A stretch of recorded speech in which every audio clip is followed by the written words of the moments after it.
Rajesh, so the invitation from coffees got extended to lunch now is what I understand. Lunch, dinner, बहुत ही time है.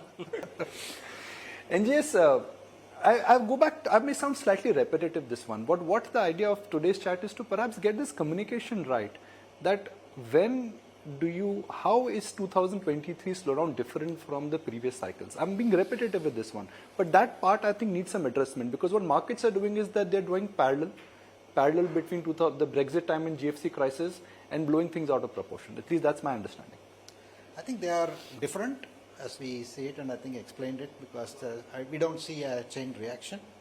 You don't see a chain reaction? I don't see a chain reaction, and I think we have learned to enjoy uncertainty. Yeah. I think we have got enough offerings, enough work to do in the near term, which will augur well for our medium to long-term growth. Rajesh, 2021, you came out and you said that you are mega excited about a multi-year cloud architecture which is at play, and this is a multi-year cycle, and next 2-3 quarters the numbers were absolutely out of the park. Any reason to believe that whole thesis could get challenged? No.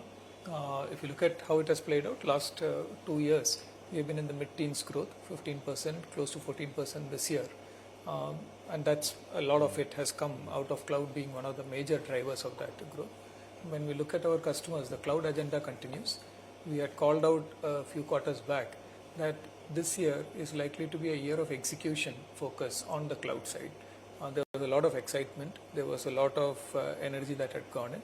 The business cases we still believe is true.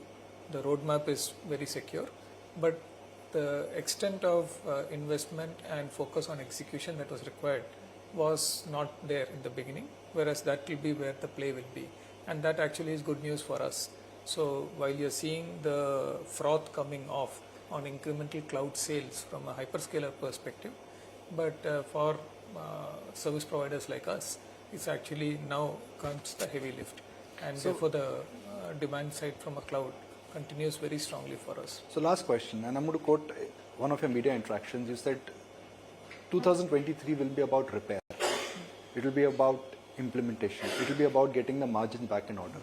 But that comment was made when the US problem was not there. That problem was made when the macro in the regional US banks was not there. So what changes in that statement of intent, which you made in December?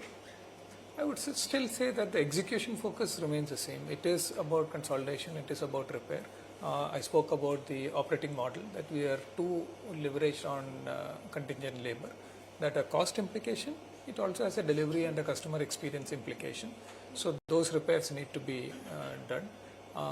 There is a lot of work that needs to happen, and an operating model, many things that we are experimenting with needs to be scaled up.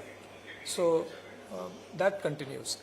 The uncertainty on the revenue will flow through, and we need to make sure that that headwind is dealt with appropriately.